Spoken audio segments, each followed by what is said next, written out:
thing is for sure. I think this cannot be the new norm for sure for higher education is concerned.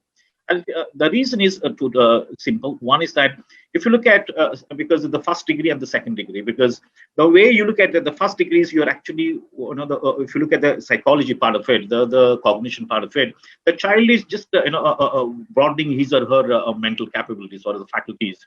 Now, the PG, or what we call is the second degree here, I think that's where you are actually honing them more deeply. So if you look at just the first degree, ma'am, just after the 12th class, what happens there is that the two skills that you need when across the globe, whichever institution that you go, you will have these two. One is the hard skills, other one is the soft skills. Now again, the soft skills also becoming the hard skills given the pandemic situation. That's a different story. But then if you look at the the hard skills part, yes, maybe to almost about, maybe I wouldn't say 100%, but especially pure sciences, it's impossible. Maybe about 60 to 70% you can achieve through online, but again, not 100% as far as the hard skills are concerned.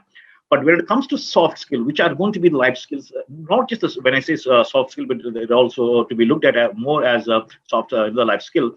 Now that cannot be delivered, or that cannot be passed on or inculcated while online. Ma'am, there's no way, because I'm seeing because we also deal with some of the best learners in the country and also at home. And then we have been talking to different, like you said, different institution builders and educational experts, and their philosophy is same. I think they're waiting for this to get over very soon, and they want to get back to the campus very soon. So much so that there are institutions, for example, the best country that I can think of is of all the countries in the world, UK has been the first one. If you look at just Google also, this is the one country which has attracted or which has invited students from all over the world. And again, the highest number happened to be from China and India. Just about last 3-4 months I'm talking about. So therefore, there is actually we are talking to somebody, a very senior administrative officer in Lincoln University evening around the same time, and they have already having a lot of students on the campus. Because that is where I think the learning is going to be, because life skills or the so-called soft skills cannot be delivered online, because they need to have that ecosystem. Because that's the only way. For example, a lot of things are the soft core and the hardcore subjects kind of thing.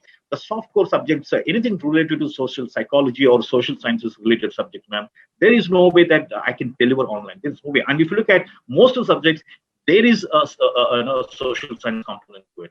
So therefore, to that extent, I think we'll be missing out, and then maybe the half-cooked product that we are going to deliver if you are doing only online. This is not going to be sustaining at all. That's for sure. And the second one is that yes, I think the bigger question is that, I mean, what kind of practices I think that's going to be coming in the years to come. Yes, yeah, it's not that people, the universities have not used this online, because you would have seen even before the pandemic, there are many universities or business schools or colleges where they used to invite lectures online, and they used to invite people for online lectures, and that used to happen live. It's not that they didn't have it. One thing is that it used to happen while the learners were on the campus. So therefore, it's not that they were new to it.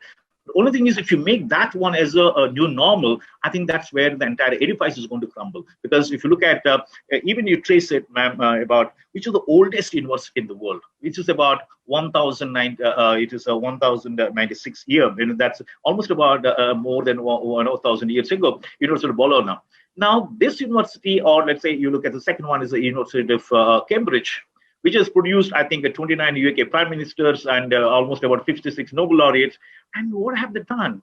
And if you look at the history of what they've sustained, this model, very illustrious model of it is not about inculcating, but it's also the kind of life that comes along with the campus life, or what do you recall it. I think that's the impromptu discussions and many things. Time is not sufficient, but the point is that this cannot be the new normal, and I'm sure people are going to be, willing to. I mean, I'm sure they want to go back to the campus life, both the faculty as well as the children, especially, because I think that's what is where the live action is going to be taking place. So that's my gut feeling, Professor. Although I'm not wishing that that's going to happen soon, but definitely, what I definitely wish is that it should be the case, so that the entire mental faculties, if they have to blown up, or they have to really, what do you call it, the sprouting in the way they should be, I think the campus life is what you learn. I mean, you learn something bad, something good, that's fine.